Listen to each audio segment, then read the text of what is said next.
Welcome back, Renegades. Today I'm going to check out Sick Boy, episode 1, the flame of Prometheus, right? And I wasn't really sure if this is something worth reacting to, but it's Ren, so of course it's something worth watching, isn't it? This is something to do with his clothing line that is launched, right? Apart from that, man, what am I expecting? Don't know. Something great, probably, something cool, at the very least. And post-apocalyptic. Have you ever heard the story of Prometheus?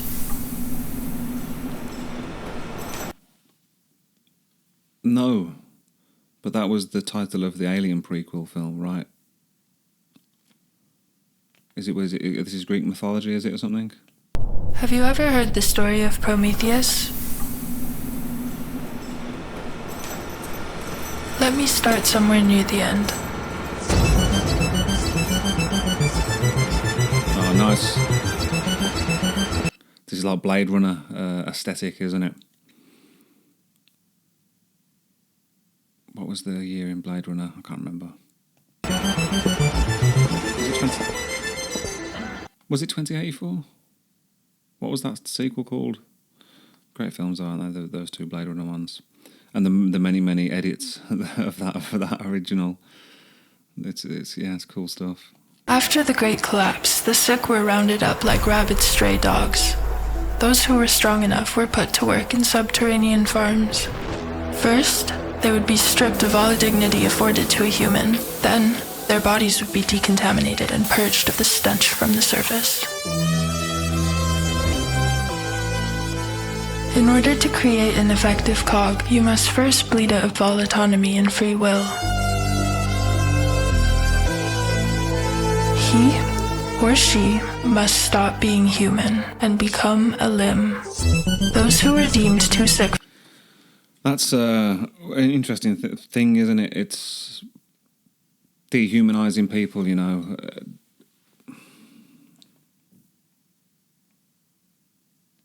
It seems to be, it can be some kind of justification to, do all sorts of kind of heinous things, isn't it, And become a limb. Those who were deemed too sick for work were discarded. To keep them alive would only further drain the earth of vital resources. It was a kindness to let them die. For years, this is how the program would run. But, like many systems that came before it was at the mercy of chaos theory. Chaos theory is often misunderstood. It is an oxymoron, a determined element of chaos, one that can send a whole system spiraling into mayhem.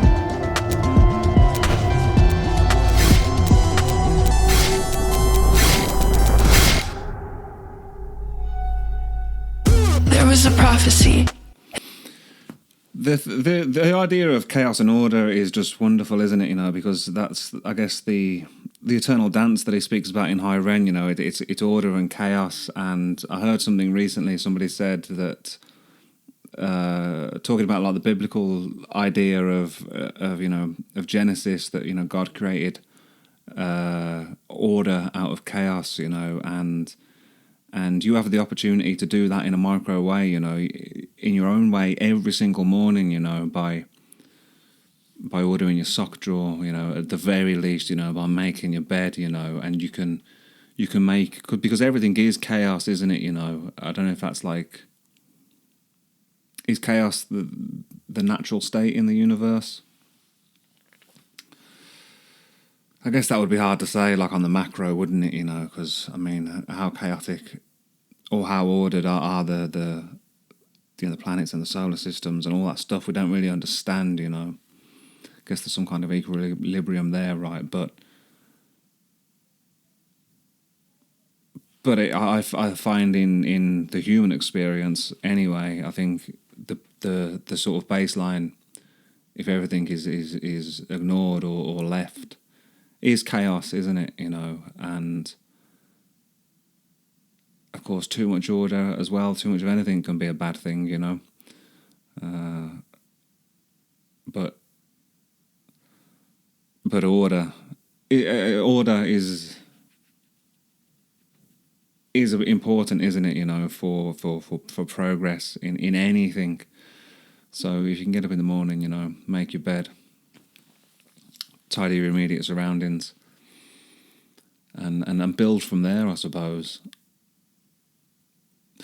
Because I think when I was younger, I guess, you know, a lot more impulsive and hedonistic and chaotic, you know,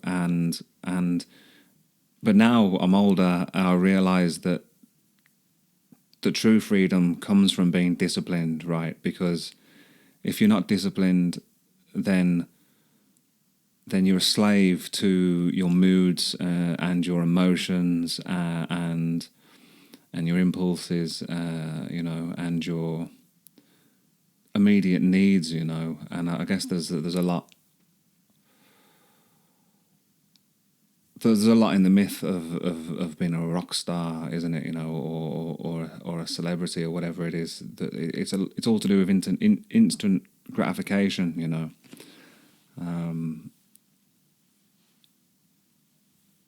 With no real thought or care for tomorrow, I suppose.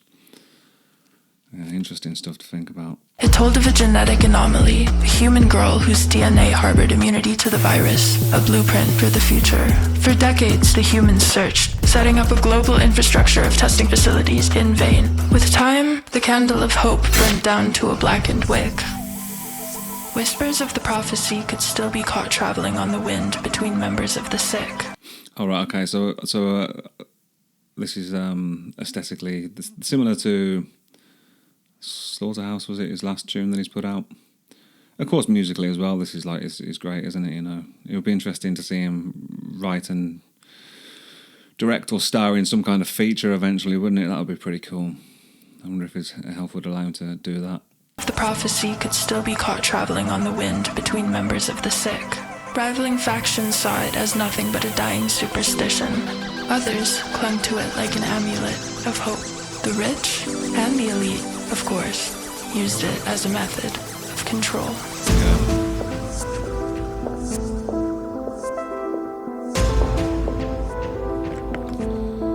Something else, I guess I realised.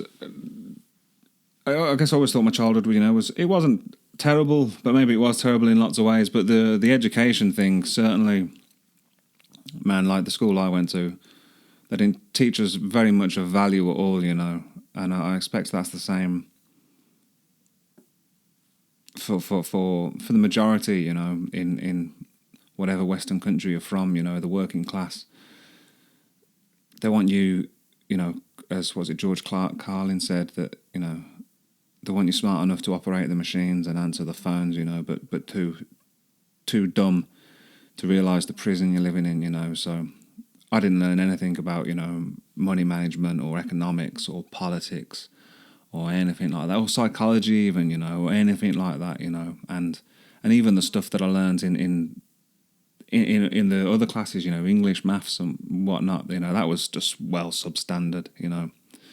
There were not very many teachers that seemed to care, you know, or could control or inspire the classes or the children. Yeah, because a lot of it, I mean, my English class, like I didn't learn anything in English, and many a times we would all just sit in our coats, you know, like, and the teachers just gave up pretty quickly, you know. So, I mean, how much of the responsibility is on the kids, you know, or on the parents, or on the society? I don't know, because it wasn't like that in all the classes, you know. Some did have some good teachers, you know, who found ways to inspire, you know, and stuff. But systematically, it's just we're not taught or educated, you know, any of the how to live the life, you know, how to thrive. And I mean, it's 20 years since I left school, you know, so I don't know how much of that has, if any of that has changed, you know. I guess the one great thing about the last sort of 10 years particularly is the rise of the internet and social media and YouTube and things like that, isn't it? Because information is a lot more available. If you want to know something, you can seek it out, you know. and it's probably perhaps more even easier to find, role models online if you're lacking that in your own life, Because I guess my only role models growing up, I guess as a child, it would be, what did I love? Well, Eric Cantona, Sylvester Stallone movies, Quantum Leap. That was good for me. And then I guess, well, I don't know what happened after that. I got a little bit lost along the way, but I'm back on track now. Desperation is a powerful drug. Above fear, above loyalty to the party, the Dominion understood this and used it to their advantage.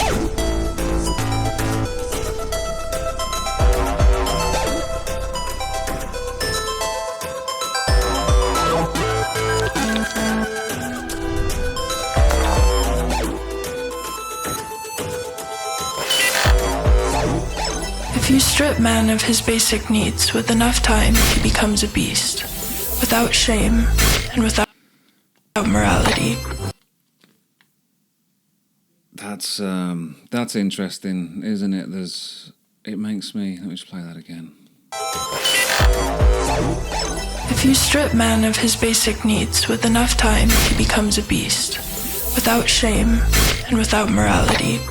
Primal. How ironic that the creations and brilliance of man should reduce him to his primal state. I guess. Yeah, that's it, isn't it, I guess.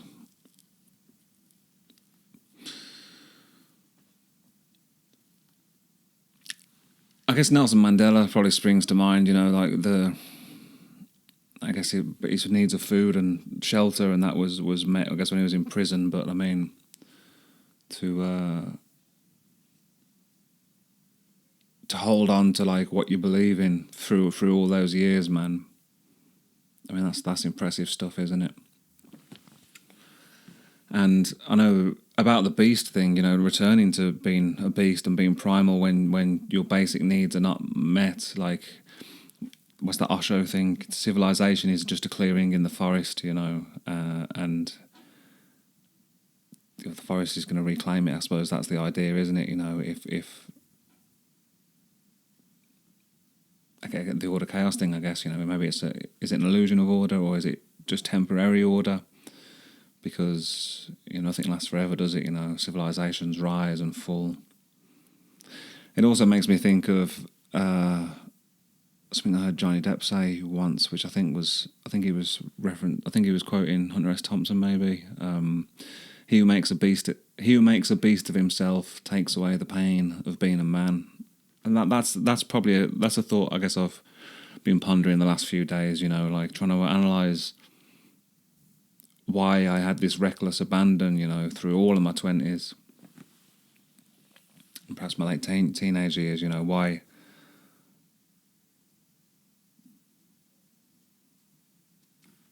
it was, I guess, escaping from some kind of pain, some kind of childhood pain, which I guess I haven't really fully explored or recognised yet, but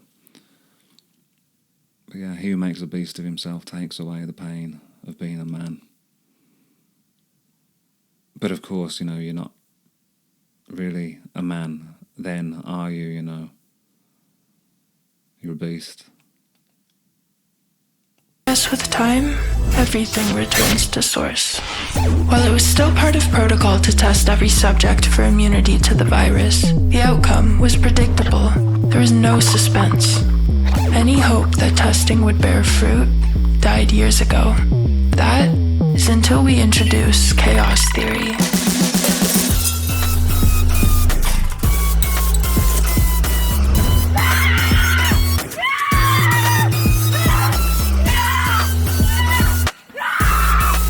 I don't know a lot about chaos theory, I suppose. There's a play I think I mentioned before, Arcadia. There's a great monologue in that where he talks about chaos theory. I don't know well enough to remember it.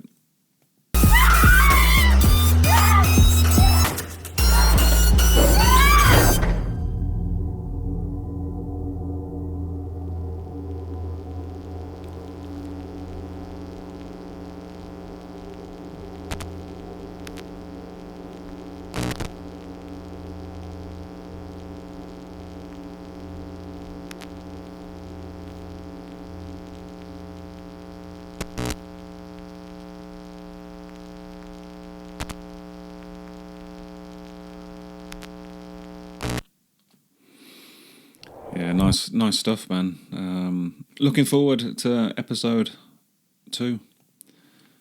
Does anyone know when that's coming? Soon, hopefully. And how many episodes are there going to be? Anyway, guys, take care of yourselves. Have a good week. And I'll see you next time.